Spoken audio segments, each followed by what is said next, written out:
Hi this is ഡിജേജ്. Nellikkampoyil night riders short review. ഞാനത് കുറച്ച് നാൾ മുമ്പ് കണ്ട പടമാണ്, പക്ഷേ ഇപ്പോഴാണ് റിവ്യൂ ചെയ്യാനൊക്കെ ഒരു സമയം കിട്ടിയത്.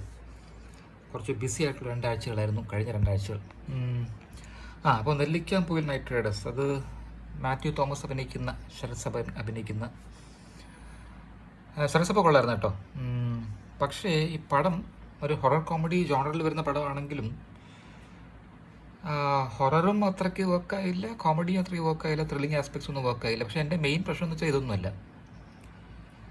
ഇത് ഏത് കാലഘട്ടത്തിൽ നടക്കുന്ന പടമാണെന്ന് എനിക്ക് മനസ്സിലായില്ല. അത് ഇനി ഞാൻ മിസ്സായതാണോ, ഇനി ഇവർ എല്ലാ ഇൻ്റർവ്യൂസിലും പറയുന്നുണ്ടോ, എനിക്ക് മിസ്സായതാണോ എന്ന് ഉറപ്പില്ല. പക്ഷേ ഇതിൻ്റെ ആർട്ട് ഡയറക്ഷൻ ഒരു രീതിയിലും മനസ്സിലായില്ല, ആർട്ട് ഡയറക്ഷൻ ഒരു രീതിയിൽ ഇഷ്ടപ്പെട്ടില്ല. കഥയും തിരക്കഥയും പോട്ടെ, അത് മോശം തന്നെയാണ്. പക്ഷേ എന്നെ ഏറ്റവും ബാഫിൾ ചെയ്ത സംഭവം എന്ന് വെച്ചാൽ, കൺഫ്യൂസ് സംഭവം എന്ന് വെച്ചാൽ ഇതാണ്, ഈ ആർട്ട് ഡയറക്ഷനാണ്. അതായത് പഴയ നമ്പർ പ്ലേറ്റ്സ്, പഴയ കാലഘട്ടം പോലെ തോന്നിപ്പിക്കുന്ന സെറ്റുകൾ,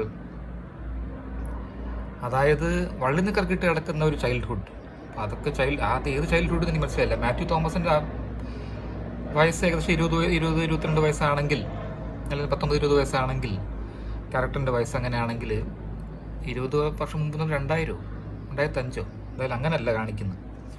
ഇതൊരു 1960s നടക്കുന്ന കഥ പോലെയാണ്. അത് 1960s ചൈൽഡ്ഹുഡ് കാണിക്കുന്ന പോലെ തോന്നി. 1980s കഥ നടക്കുന്നതെങ്കിൽ. പക്ഷേ ഇതിൽ ഡീസൽ ഓട്ടോ കാണിക്കുന്നുണ്ട്, നമ്പർ പ്ലേറ്റ്സ് പുതിയ നമ്പർ പ്ലേറ്റ്സ് പോലെ കാണിക്കുന്നുണ്ട് എന്നെൻ്റെ ഓർമ്മ. അതുപോലെ കുടുംബശ്രീയുടെ ലോണിൻ്റെ കാര്യം പറയുന്നുണ്ട്. കുടുംബശ്രീക്കുള്ള റീസെൻ്റ് ആയിട്ടുള്ള സംഭവമാണെന്നാണ് എൻ്റെ തോന്നൽ, എൻ്റെ വിശ്വാസം. അപ്പം അങ്ങനെ പലതരത്തിൽ നോക്കുമ്പോൾ ഈ ഒരു സമയം ഏത് സമയമാണെന്ന് മനസ്സിലായില്ല. പിന്നെ ഇതിൽ കാണിക്കുന്ന, ഇത് സ്പോയിലർ അല്ല, പക്ഷേ ഇതിൽ ആദ്യം കാണിക്കുന്ന റം ഇങ്ങനെ കുറഞ്ഞു പോകുന്നൊരു സീനുണ്ടല്ലോ, അതൊക്കെ at the end of the movie how does it make sense? അങ്ങനത്തെ കുറേ കാര്യങ്ങൾ ആൾക്കാരെ പറ്റിക്കാൻ വേണ്ടി ചെയ്താണോ എന്നൊക്കെ സംശയം തോന്നി. എന്തായാലും പടം ഒരു മോശം പടം തന്നെയാണ്, പ്രത്യേകിച്ച് ഒന്നും പറയാനൊന്നുമില്ല. 1-2 ചിരിക്കുന്ന മൊമെൻറ്റ്സ് ഒക്കെ ഉണ്ട്, പക്ഷേ that's not enough. 1 star out of 5 for Night Riders, Nellikkampoyil night Riders.